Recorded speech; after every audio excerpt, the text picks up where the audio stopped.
आगे जन्म से भले दोनों रहेंगे साथ में, करम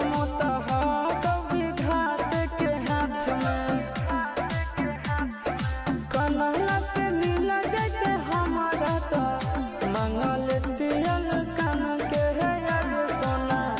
मंगल तियल कान के जोड़ी है बनावल भगवान के